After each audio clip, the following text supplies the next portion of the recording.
CSK toss win பண்ணிட்டு எதுக்கு அவங்க ஃபீல்டிங் தேர்ந்தெடுத்தாங்க அப்படின்னு தெரியல. வணக்கம், நான் உங்க ரவி. எல்லாம் நல்லா இருக்கீங்கன்னு நினைக்கிறேன். சன்ரைசர்ஸ் ஹைதராபாத்தோட ஓப்பனிங்கா சூப்பரா இருந்ததுங்க. அபிஷேக் சர்மா கலக்கிட்டாரு.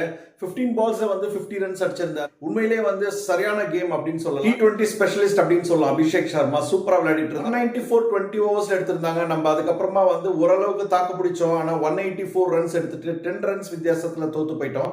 என்னால நம்பவே முடியலங்க. இது ஆல்ரெடி பாத்தீங்கன்னா இது 4th லாஸ். இது லாஸ்ட் மேட்ச் வின் பண்ணிருந்தாங்க. சரி, இந்த மேட்ச் தோக்க மாட்டாங்க அப்படின்னு பார்த்தா எஸ்ஆர்எச்சோட தோத்துட்டு சிஎஸ்கே ஃபேன்ஸ் ரொம்ப டிசப்பாயின்மெண்ட் ஆக்கிட்டாங்க அப்படின்னு சொல்லலாம்.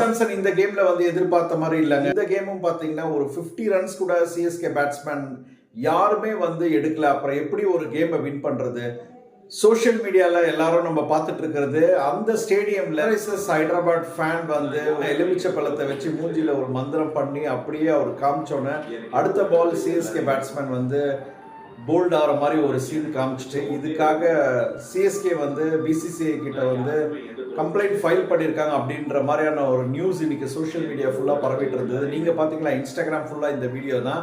இது ஃபேக்கா இல்லை ரியல் ஸ்டோரி அப்படின்னு தெரியல. சூப்பர் நேச்சுரல் இன்டர்ஃபியரன்ஸ் அப்படின்னு சொல்கிறாங்க. இது பார்க்கறதுக்கு ரொம்ப ஃபன்னியாக இருக்குங்க. இது எதாச்சும் நடந்ததா, ஒரு கோஇன்சிடென்ஸா அப்படின்னு தெரியல. கேப்டன் கைக்வாடோட ஓவரால் பர்ஃபார்மன்ஸ் இம்ப்ரூவ் ஆகணுங்க. அவர் ஒரு ஆஸ் அ பேட்ஸ்மேனாக ஃபெயிலியர் ஆயிருக்காரு இந்த கேமில். என்டையர் சீரீஸில் ஐபிஎல் மேட்சஸில் கைக்வாடோட கேம் ஆஸ் எக்ஸ்பெக்டட் இல்லை.